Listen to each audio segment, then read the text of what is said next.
Mumbai police के पूर्व commissioner Parambir Singh के दावे के बाद अब शिवसेना ने भी उन पर पलटवार किया है। आपको बता दें कि पूर्व पुलिस कमिश्नर परमबीर सिंह के दावे के बाद महाराष्ट्र की राजनीति में आए भूचाल के बाद अब शिवसेना ने परमबीर के आरोपों पर पलटवार किया। शिवसेना ने अपने मुखपत्र सामना में सोमवार को लिखा कि सरकार को परेशानी में डालने के लिए परमबीर सिंह का कोई इस्तेमाल कर रहा है। शिवसेना ने अपने मुखपत्र सामना में लिखा कि परमबीर सिंह को थोड़ा संयम रखना चाहिए था। सरकार को परेशानी में डालने के लिए परमबीर सिंह का कोई इस्तेमाल कर रहा है, ऐसी शंका भी है। सामना में लिखा गया है कि असल में जिस सचिन वाजे के कारण ये पूरा तूफान खड़ा हुआ है, उन्हें इतने असीमित अधिकार किसने दिए। सामना में लिखा गया है कि सचिन वाजे ने बहुत ज्यादा उधम मचाया है और अगर उसे समय रहते रोका गया होता तो मुंबई पुलिस आयुक्त पद की प्रतिष्ठा बच गई होती। वहीं शिवसेना ने केंद्र सरकार और विपक्ष पर भी निशाना साधा। शिवसेना ने आरोप लगाते हुए कहा कि देवेंद्र फडणवीस दिल्ली जाकर मोदी और अमित शाह से मिलते हैं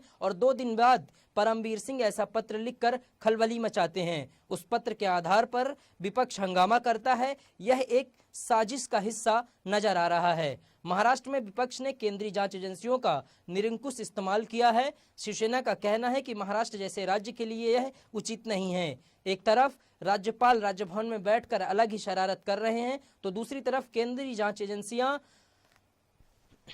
केंद्र सरकार के कहने पर दबाव का खेल खेल रही हैं। उधर गृह मंत्री अनिल देशमुख पर लगे आरोपों पर एनसीपी सुप्रीमो शरद पवार ने प्रेस वार्ता कर अनिल देशमुख का एक बार फिर बचाव किया है। मुंबई पुलिस के पूर्व आयुक्त परमबीर सिंह के पत्र के बाद से महाराष्ट्र में उथल पुथल मची हुई है। पूरा विपक्ष राज्य के गृह मंत्री अनिल देशमुख के इस्तीफे की मांग पर अड़ा हुआ है। इसी बीच एनसीपी के राष्ट्रीय अध्यक्ष शरद पवार ने दिल्ली में आयोजित एक प्रेस वार्ता में महाराष्ट्र के गृह मंत्री का बचाव किया। उन्होंने कहा कि देशमुख 5 से 15 फरवरी तक कोरोना संक्रमित होने की वजह से अस्पताल में भर्ती थे। इस वजह से वाजे से उनकी बातचीत का सवाल ही नहीं उठता।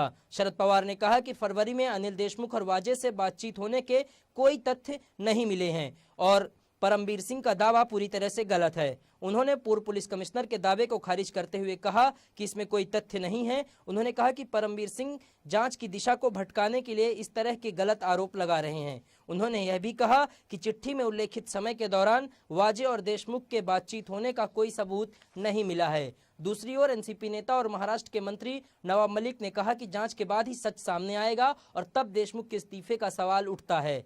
मलिक ने कहा कि सबसे पहले तो यह पता लगाया जाना चाहिए कि आखिर परमबीर सिंह ने अपने ट्रांसफर के बाद यह चिट्ठी क्यों लिखी। उन्होंने भी चिट्ठी की विश्वसनीयता पर सवाल उठाते हुए कहा कि जिस समय पैसे मांगे जाने का उल्लेख है उस समय देशमुख अस्पताल में थे, तो बात कैसे और कब और किस तरह से की, इस बारे में परमबीर ने कुछ नहीं बताया है। शरद पवार के बयान के बाद बीजेपी नेता और पूर्व मुख्यमंत्री देवेंद्र फडणवीस ने ट्वीट कर पलटवार किया। उन्होंने कहा कि 15 फरवरी को अनिल देशमुख ने प्रेस वार्ता की थी, जिसका वीडियो भी उन्होंने जारी किया। फडणवीस ने सवाल किया कि यदि अनिल देशमुख होम क्वारंटीन थे तो उन्होंने 15 फरवरी को प्रेस वार्ता कैसे की। इसी बीच वीडियो को लेकर खुद महाराष्ट्र के गृह मंत्री अनिल देशमुख ने सफाई दी है। उन्होंने कहा कि मैं पहली बार 28 तारीख को अपने घर से बाहर निकला था।